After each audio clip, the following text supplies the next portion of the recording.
You mentioned that Bitcoin is the solution to central banking, and that you said that the banking system is a problem and that you can't understand Bitcoin without understanding that the banking system is a problem. And I think those two topics are absolutely fascinating. So, what is the problem with central banking? Why is it such a problem? And what is the problem with the current banking system today?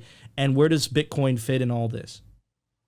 Yeah, it was when you go through like monetary history and you say like, okay, so we've had like these forms of, effectively commodity money that have existed over time, and they're always kind of naturally chosen by private markets, at least in primitive times, because they had, these fundamental properties that made them good money.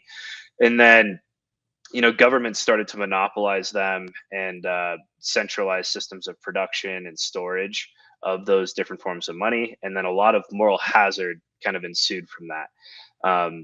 So at the historical level, it's even when we had reserves. So like for most of history, we had these reserve-based systems that were always backed by some type of commodity, particularly like gold and silver during the precious metal era.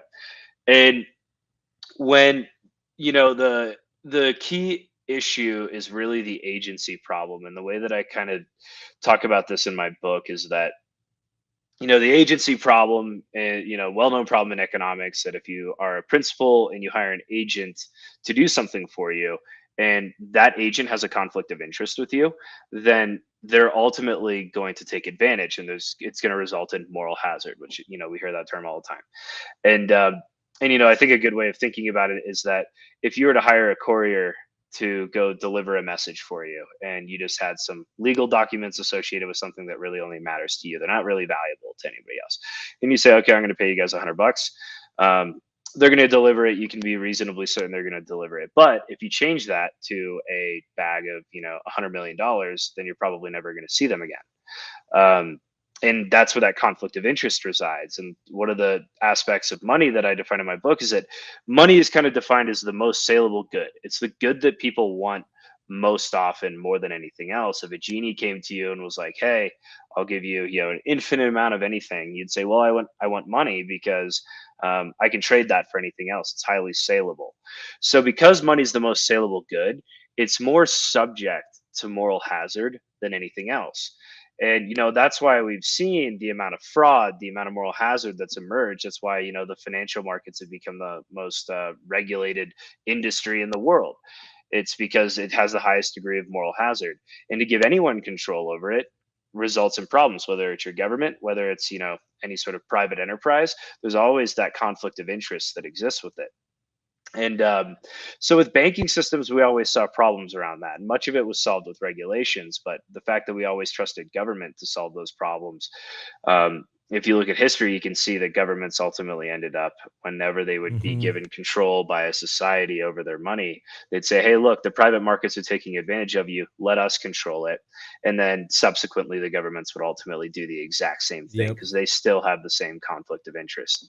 And when you fast forward to how our current banking system works today, um, we took that to the furthest extreme when we removed ourselves when we were a global monetary standard, and the dollar removed itself in 1971 from being backed by gold. And now we pushed it all the way from being pure commodity money based systems all the way to the dollar is purely just debt. Dollars are created when the government issues any sort of debt. And that is, as well as not just a government but private banking system as well. Whenever debt is issued, that's how we effectively create new money and push it into the system. And so that understanding is really critical, because we have to understand how we really have two different types of money that have existed throughout history. We have commodity based monies and we have credit based monies. And credit money, effectively, if you think about it as money, or you can conceptualize it just as credit, credit was what existed as money between people before we actually had commodity based monies emerge. People had to trust that somebody else would pay them back in the future. Um, so it's understanding that credit is distinct from commodity based monies in the way that we perceive them, because commodity based money allows us to take work that we've done in the past, any sort of value we've created, and it allows us to bring it forward to the future. And that's being a good store of value. Credit's actually the opposite of that. It allows us to take expected value created in the future and bring it to the present so that we can spend it today in some form. So it's actually the opposite way of doing it. And there's actually some sort of balance that really needs to exist between both of these things within an economy. And when we had, a pure commodity based system of money without any credit at all, it would be very hard for businesses to start. Let's say you want to start something that requires, $100 million to get going. It's possible that it could all be done by getting people to invest in your company and through equity. It's theoretically possible, but that takes a huge incentive away from an entrepreneur because they say, "Oh, I'm going to have to sell my entire company ownership just to get finance to make this thing happen." What if I could actually not give up the ownership and I could fix the cost of that and then pay that back in the future? And like that's kind of the purpose of that demand for credit, is that we need to be able to fix that liability so that once our company becomes very valuable, we can pay that off. It's fixed. It's not just going to be this perpetual. That's what equity is a perpetual liability as you grow that you continually have to pay back to people. So it is valuable in that sense, and it's important to have within an economy. But when you understand what we've done today, and we've taken our money itself, turned it into credit, has no more commodity backing at all, and it's completely pure credit. And we've taken that natural proportion of commodity money and credit, and we've pushed it all the way to the furthest end of the spectrum of this is just all credit now.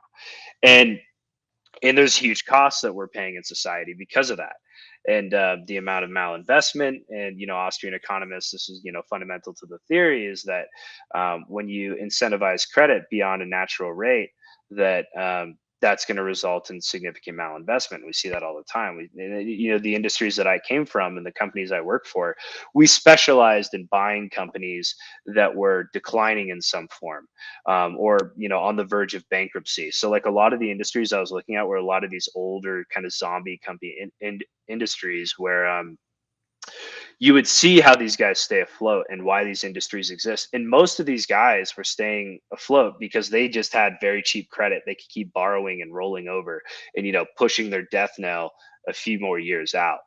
And you see that everywhere within the economy. And that's what we've done when we've created this exorbitant amount of credit and all these perverse incentives. And all these companies exist that probably shouldn't even exist.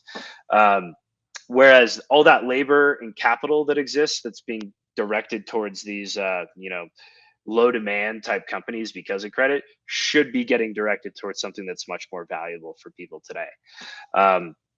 And that's kind of like at a very high level, that's kind of the idea.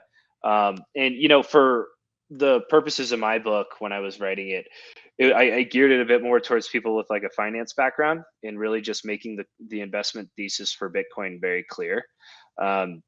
And I think that it's really important to understand how the banking system works, because you have to understand how it's created, and ultimately how that creates these incentives within the supply. So if you just understand commodity money and say money is good, it should be this. This was better than what's happening today. I feel like it's a bit of an incomplete understanding, because you have to say like, okay, well, here's how money actually works today. And then you can really contrast that with all the issues that emerge and how commodity money should be a much bigger piece of it.